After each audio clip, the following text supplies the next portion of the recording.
ready when you're done.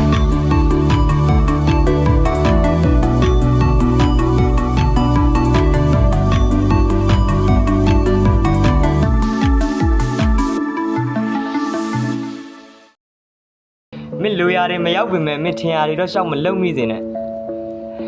ကောင်းငင်မှာပြန်တန်းနေတဲ့ငှက်တကောင်ကလေသူအတောင်ညောင်းတဲ့ကခဏနားကျင်နားလိမ့်မယ်သူ့ပေမဲ့သူ့ရဲ့ပြန်တန်းလို့စိတ်ကိုတော့သူဘယ်တော့မှလက်လွတ်မှာမဟုတ်ဘူးမင်းတို့ငါတို့လူငယ်တွေကြိုးစားနေတဲ့တယောက်ချင်းစီတိုင်းမှာလူငယ်တယောက်ချင်းစီတိုင်းတယောက်ချင်းစီတိုင်းမှာအစင်မပြေမှုတွေလောကရန်ရဲ့ထိုးနှက်မှုတွေရိုက်နှက်မှုတွေပန်ဝန်းကျင်ရဲ့ထိုးနှက်မှုတွေလူများပါဇက်ကအထင်သေးမှုတွေအထင်ကြီးမှုတွေစသည်နီးမျိုးစုံပေါင်းစုံနဲ့နှိပ်စက်တာကိုမင်းတို့ငါတို့ခံရအောင်ပါအဲ့ဒီအခါကြရင်ငါတို့တွေပြိုလဲလို့ရတယ်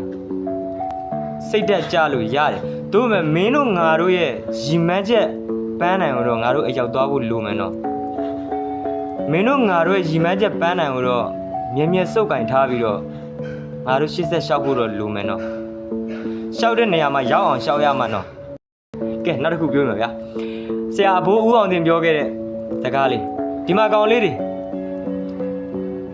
စိန်ခေါ်ခြင်းကိုလက်ခံနိုင်ရင်လောကကြီးမှာမင်းနေရာရမယ်စိန်ခေါ်ခြင်းကိုလက်မခံနိုင်ရင်လောကကြီးကနေမင်းထွက်သွားလိုက်ပါတတိရှိတယ်ဆိုတာစိန်ခေါ်ခြင်းကိုလက်ခံနိုင်တဲ့လူကိုပြောတာစိန်ခေါ်ခြင်းကိုလက်ခံနိုင်တဲ့လူကတတိရှိတာဥပမာတူတစ်ချောင်းနဲ့တန်ချောင်းတစ်ချောင်းတစ်သားချောင်းမဟုတ်ဘူးတန်ချောင်းတင်တူနဲ့ရိုက်ချလာတိုင်းဆိုပြီးတော့တစ်သားချောင်းလေးကိုတန်ချောင်းဝင်သွားတယ်ဘာလို့ဝင်သွားတာတန်ချောင်းမှာတစ်သားပြော့တယ်အဲ့တော့တန်ချောင်းနေဖို့အတွက်တစ်သားနေရာဖယ်ပေးရတယ်နောက်တစ်ခုကြောက်တုံးတုံးပေါ်ကိုတန်ချောင်းနဲ့တင်တူနဲ့ထပ်ထူးကြတိုင်းဆိုထူးကြလိုက်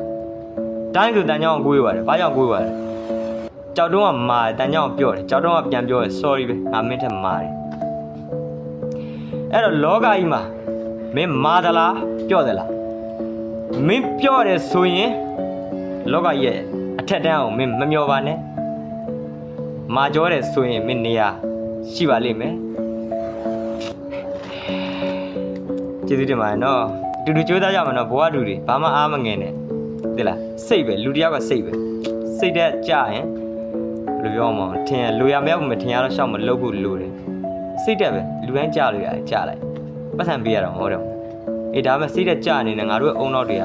အမိုက်ဘုံမဟုတ်ဘူးဒီလားတွေ့ရဘေးဒုက္ခဗျံပရာအရာတွေကိုဆွတ်ထဲထိုးထဲထားတဲ့အမိုက်ဘုံမဟုတ်ဘူးအဲ့တော့ငါတို့အုံနောက်တွေကိုကောင်းကောင်းအသုံးချရမယ်ငါတို့ပြိုလဲနေတဲ့အချိန်မှာငါတို့လူအနာပေးနေတယ်အဲ့တော့ငါတို့အုံနောက်တွေကိုအလွတ်လုံနေရမယ်ငါဘယ်လိုအရာကြောင့်ပြိုလဲရမှာတော့ငါပြိုလဲစရာအကြောင်းမရှိဘူးငါမာကြောရမယ်ငါရီမန်းချက်ပန်းနိုင်အောင်အရောက်သွားရမယ်ဆိုတဲ့စိတ်နဲ့အကောင်းဆုံးအနေထားကိုပြန်တည်ဆောက်လို့ရတယ်ဖက်နဲ့တရံနှစ်ယောက်စီးလို့ခရီးမပေါက်တဲ့ခေတ်ကြီးထဲမှာတကယ်ဗိုက်စာလာရင်အချစ်ကပေါင်မုံလောက်တောင်အရေးမပါဘူးတဲ့ဖះမှာရွှေသင်္ကန်းကတ်တော့မင်းနမည်နဲ့တောင်ထရံဖောက်ခဲ့ပါသေးတယ်တွာလန်းဖြောင်းလို့လာလန်းတာပါသေးတဲ့နှစ်ဘူးအချွေချီမကြရင်တော့အပြုံးမပြတ်တဲ့ငါတို့လိုကောင်းနေရဘာမှမဟုတ်တဲ့မိမလာလေးတယောက်ကချစ်တယ်လို့ပြောပြီးပြစ်ထားသွားခါကြမှာမျက်ရည်တွေပါကျနေရအငွေလေးပေးပြီးစောက်ကင်ခဲ့ဘူးတဲ့လက်ကလေးတစ်စုံနွေးများနေမလားအေးများနေမလားမသိတော့ရှေးလျှောက်ဆိုစောင်းတွန်းရောက်တော့မှလေသိန်းတွေအရင်မတိုက်ပါဘူးအရှုံးသမားတယောက်ရဲ့အလွမ်းမခမ်းနားပါဘူးအေးဆက်တဲ့ကော်ဖီတစ်ခွက်ရဲ့ဆေးလိတ်လေးလက်ကြားညက်တိုးတိုးလေးရေရွတ်မိပြန်တော့လွမ်းနဲ့ဆိုပါတော့အတိတ်တရားအစိတ်တွေပါနေမှန်းသိပေမဲ့ငါရဲ့အရေးမှာမင်းရဲ့အစိတ်တွေကိုဖြေပြောက်ခွင့်ပေးခဲ့လိုက်မိတယ်ငါနဲ့ခွေးမိကောက်လေးကြည်တော့ဆွတ်ပေးဘူးတယ်ပြန်ဖြောင်းလာမယ်ဆိုတဲ့အထင်နဲ့သူများထူမှထနိုင်တာယောက်ျားမဟုတ်ဘူးကွာကိုထူကိုထဆိုတဲ့စကားကြားဘူးလို့အဲ့ဒါယောက်ျားကောင်းရင်ထားခဲ့တဲ့စကားကောမင်းယောက်ျားပဲဒီခေါင်းကွက်တော့တနှုံးလုံးနဲ့စာခွက်မယ်နှစ်သုံးမှန်ဂျုံချက်မကင်းဘူးကွာဘဝအတွက်လုံလောက်တဲ့ပြတ်ထန်းချက်တည်းတူးချင်းတယောက်ချင်းပေါ်မှာရှိပြီးသားအချိန်ပုံမရှိဘူးဒါပေမဲ့ခန့်ညံ့ညံ့လူတွေအတွက်ကြတော့အားနေသူတို့မှာအချိန်ပုံတွေအများကြီးပဲ ဒီကောင်းထဲမှာဘာမှမရှိတဲ့ကွက်လက်တွေကလည်းအများကြီးပဲအဲ့တော့သူတို့တွေဘာလို့သိလားတယောက်နဲ့တယောက်ဟမ်ညံ့တဲ့စကားတွေပြန်ပြောတယ်မတိတာချင်းတွေအလဲလဲလို့တဲ့တချို့များအလိုက်ပြီးတော့လဲတယ်ဒီဘာမှမရှိတဲ့ခေါင်းထဲကကွက်လက်တွေတဲ့ဘာတွေထဲအောင်မလို့လဲမတိတာတွေနားမလဲတာတွေအတင်းတွေအဖင်းတွေထင်းကြီးတွေဇွတ်ထဲတာအဲ့တော့ခေါင်းကြီးကပုတ်ပွားခေါင်းမှာရှိတဲ့အုံနောက်က3မြောက်ပွားရောင်းနေတာ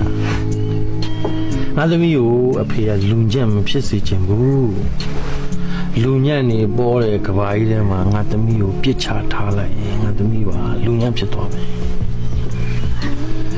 အဲကြောင့်လို့ခင်းစီ ကိုတယောက်ကကျွန်တော်ကိုလာဆဲတယ်ဗျဆဲပါစေလေဘာဖြစ်မှာ तू ဆဲတာဗျဟုတ်တယ်မလား तू ဆဲတယ်လို့ကျွန်တော်လိုက်ဆဲမယ်ဆိုရင် तू နဲ့ကျွန်တော်နဲ့2ယောက်ဆဲဖြစ်သွားပြီ तू ရိုင်းတယ်လို့ကျွန်တော်လိုက်ရိုင်းမယ်ဆိုရင် तू နဲ့ကျွန်တော်2ယောက်ရိုင်းဖြစ်သွားပြီ तू ယုံပါတယ်လို့ကျွန်တော်လိုက်ပြီးယုံပါမယ်ဆိုရင် तू လည်းယုံပါတယ်ကိုလည်းယုံပါတယ်2ယောက်ယုံပါဖြစ်သွားပြီအဲ့တော့နှမ်းတစ်စီတဲ့နဲ့စီမပြဘူးနှမ်းအစစ်တွေအများကြီးပေါင်းရင်တော့စီဖြစ်နိုင်တယ်နော်အဲ့ဒါကိုငါတို့တွေကောင်းကောင်းသတိပြုထားဖို့လိုတယ်ကောင်းကောင်းသိထားဖို့လိုတယ်တငယ်ချင်း2ယောက်ကရန်နေထားဖြစ်တာထိုးကြကြည့်ကြနဲ့သွေးတန်နေထွက်ဒါနဲ့ဖုံးကြီးကဟာမင်းတို့2ယောက်ဒီတော့1ယောက်နဲ့သွေးထွက်တန်ကိုဖြစ်အောင်လောက်အောင်ထိုးကြည့်ကြတာဘာပြဿနာတွေများဖြစ်ကြတာတော့လာအောင်မင်းတို့2ယောက်အရှင်ပြတပည့်က3နဲ့1နဲ့ပေါင်းတာ4ရတယ်လို့ပြောတယ်ဒီကောင်3နဲ့1နဲ့ပေါင်းတာ9ရတယ်လို့တပည့်တော်ပြောတယ်တပည့်တော်က3နဲ့1နဲ့ပေါင်းတာ4กว่า तू က3နဲ့1နဲ့ပေါင်းတာ9กว่า3နဲ့1နဲ့ပေါင်းတာ9กว่าတပည့်တော်က3နဲ့1နဲ့ပေါင်းတာ4กว่าတယောက်တစ်ပြန်ညင်းပြင်းနေတပည့်တော်ထိုးကြတာဖျားတယ်အဲ့ဒါဖုန်းကြီးကခဏစဉ်းစားကြာတော့3နဲ့1နဲ့ပေါင်းလို့4ရတယ်ဆိုတော့ကြောင်သာလာအောင်တယ်အဲ့ချိန်မှာကောင်လေးကတော့တွေးသွားပြီဟာဖုန်းတော့ငါ့ကိုချီးမွမ်းတော့မယ်ဟိုကောင်ကိုစူတော့မယ်ကလေးကတွေးတယ်အဲ့ဒီ3နဲ့1နဲ့ပေါင်းတာ4ရတယ်ဆိုကလေးကအနားရောက်လဲရောက်ကုန်ဖုန်းကြီးကနေရင်ကို2ချက်ရိုက်တယ်ဗျဖုန်းကြီးကနေရင်ကို2ချက်ရိုက်လိုက်ဒါနဲ့ကြောင်းသားဟာဖုန်းကိုတပည့်တော်မှန်တာတပည့်တော်ဘာလို့ရိုက်တာတော့ဖုန်းကငါရိုက်တာကိုမင်းနားလဲဟန်မတူဘူးတဲ့မင်းကိုငါရှင်းပြအသေးချာနားထောင်3နဲ့1နဲ့ပေါင်းတာ4ရတယ်ဆိုတာမှမသိတဲ့ကောင်နဲ့မင်းကတူရန်ဖြစ်တော့မင်းမှာအပြစ်ရှိရဲ့တဲ့အဲ့ဒါကြောင့်မင်းကငါနေရင်2ချက်တီးတာတဲ့ဘယ်တော့မှတ်သားရကောင်းလား3နဲ့1နဲ့ပေါင်းတာ4ရတယ်ဆိုတာလောက်မှမသိတဲ့ကောင်နဲ့မှမင်းကသွားပြီးတူရန်ဖြစ်တော့အဲ့မှာမင်းမှာအပြစ်ရှိတယ်တဲ့ ဟ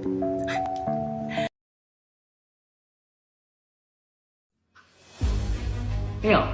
စိတ်ကိုတည်တည်ငြိမ်ငြိမ်လေးထားစမ်းပါကွာမင်းအသက်30ကျော်နေပြီမဟုတ်လားငါတို့အရွယ်တွေကချစ်ခနဲဆိုတာလေထပြီးစိတ်ဆိုးစိတ်ကောက်လုံးရမယ့်အရွယ်တွေမဟုတ်တော့ဘူးအဲ့ဒီတစ်ဖက်လူမကောင်းဘူးရုံးမာနေတယ်ဆိုတာကိုကိုယ့်ဘက်ကတိတိကျကျတေချာအောင်သိနေရင်တော့အရှိအနောက်တေချာတွေးပြီးပြုံးပြုံးလေးနဲ့ရှောင်ထွက်လာရမယ်အရွယ်ကြီးကိုပြီးရှင်းလား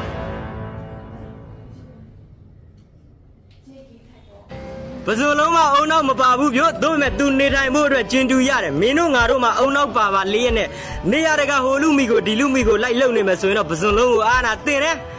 အခုချိန်မှာအနာခံမှနောက်တစ်ချိန်မှာငါတို့တွေအသာဆန်ရမှာနော်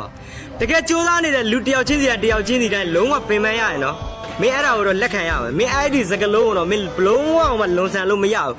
အဲ့တော့ကြိုးစားနေတဲ့အချိန်မှာအလူလည်းခံစားရမယ်ဒုက္ခတွေအစင်မပြေမှုတွေကြုံတွေ့ရမယ်ဝေဖန်တိုက်ခိုက်မှုတွေရှိမယ်ကိုယ့်အတွက်လုံးဝကိုမှစိတ်ပြတ်ရလောက်တဲ့အခြေအနေမျိုးနဲ့ရင်ဆိုင်ရမယ်အဲ့ဒါမင်းတကယ်ကြိုးစားနေလို့ဖြစ်တည်လာတာတကယ်အောင်မြင်သွားတဲ့လူတွေရဲ့ပုံကိုယ်ရဲ့အထုပ်ပတိကိုဖတ်ကြည့်တဲ့အခါမှာသူတို့တွေကအဲ့လိုမျိုးဒုက္ခတွေလုံးဝဖြတ်ကျော်ပြီးမှသူတို့တွေအောင်မြင်သွားကြတာအဲ့တော့အခုချိန်မှာငါရဲ့မိဘအစင်မပြေလို့ငါအစင်ပြေအောင်ချီတော်တနေရာကနေပံ့ပိုးပေးနေတယ်အမေကိုစိတ်ချမ်းသာခြင်းနဲ့အမေကိုပြုံးစေခြင်းနဲ့အမေကိုအမြင့်ဆုံးမှာထားစေခြင်းနဲ့ဆိုတာငါကြိုးစားနေတာငါညီမလေးတွေပညာရေးစုံကန်းတိုင်အောင်သင်စေခြင်းနဲ့ရှူတော်တနေရာကနေငါပံ့ပိုးပေးနေတယ်ငါဖြစ်စေခြင်းနဲ့အတိုင်းအဲ့ဒါငါကြိုးစားနေတာအခုရသလောက်ပညာလေးတွေငါသိတဲ့လောက်လေးတွေမင်းတို့အတွက်ပြန်လဲမျှဝေပေးနေတယ်ဆိုတာငါလိုဘဝတူအတွက်ငါကြိုးစားပေးနေတာဟုတ်ပြီလားအခုအချိန်ကိုကောင်းကောင်းအသုံးချတတ်တယ်ဘလို့နေရာမှာဘလို့အချိန်ကိုပိုင်းခြားပြီးအသုံးချတတ်တယ်ဆိုတော့အဲ့ဒါငါကြိုးစားနေတာအတူရောင်တွေများတဲ့လောကကြီးထဲမှာငါကောင်းအောင်နေတယ်မေတ္တာလူတိုင်းကိုထားတဲ့အောင်ကြိုးစားနေတယ်ဆိုတော့အဲ့ဒါငါကြိုးစားနေတာ တကယ်ချင်းလို့အဲ့ဒါငါကြိုးစားနေတာလုံးဝမင်းတို့အားမငယ်နဲ့ကြိုးစားနေတဲ့လူတိုင်းအခက်ခဲဆိုတာလုံးဝရှိတယ်ကြိုးစားနေတဲ့လူတိုင်းပင်ပန်းတယ်ဆိုတဲ့စကားလုံးတော့မင်းတို့လွန်ဆန်လို့မရဘူးနော်အဲ့တော့တကယ်ချင်းလုံးဝမင်းစိတ်ဓာတ်မကြနဲ့လုံးဝကြိုးစားပြလိုက်စမ်းပါကြိုးစားမှုကမင်းနဲ့လုံးဝထိုက်တန်တယ်ဆိုတော့မင်းတစ်နေ့ကောင်းကြီးနားလည်လာလိမ့်မယ်မင်းတစ်နေ့ကောင်းကြီးညဝါထွင်နေမြင်တွေ့လာရလိမ့်မယ်ကြိုးစားမှုရလက်ကမင်းနဲ့လုံးဝကိုထိုက်တန်တယ် 100% ကြိုးစားပါတကယ်ချင်းအားမငယ်နဲ့ fighting ဒုက္ခပေးခဲ့တဲ့သူတွေကိုကျေးဇူးတင်ပါတယ်အချိန်တန်ကိုအနာရှိမဲ့သူကိုချပြပေးခဲ့လို့ပေါ့အခက်ခဲဖြစ်အောင်တွန်းပို့ခဲ့တဲ့သူတွေကိုကျေးဇူးတင်ပါတယ်အချိန်တန်ကိုယ့်ရဲ့စွမ်းရည်ကိုတိုးလာစေလို့ပေါ့ပြဿနာပေါင်းစုံရှာပေးခဲ့တဲ့သူတွေကိုလည်းကျေးဇူးတင်ပါတယ်အချိန်တန်လူတွေရဲ့မျက်နှာဖုံးကိုတိတာစေခဲ့လို့ပါမတူမတန်သလိုခွဲခြားဆက်ဆံခဲ့တဲ့သူတွေကိုလည်းကျေးဇူးတင်ပါတယ်သူတို့ကအချိန်တန်ကိုနာမရှိတဲ့သူတွေမှန်ကိုသိစေခဲ့လို့ပါလိုတစ်မျိုးမလိုတစ်မျိုးဆက်ဆံခဲ့သူတွေကိုလည်းကျေးဇူးတင်ပါတယ်အချိန်တန်ဘသူတွေကိုအသုံးချမလဲဆိုတာသိစေခဲ့လို့ပေါ့လောကမှာကြုံရတဲ့သူတိုင်းကကျမတို့ကိုသင်ခန်းစာပေးရင်းနဲ့အတုအစစ်ကိုခွဲခြားပြသွားတာပါပဲ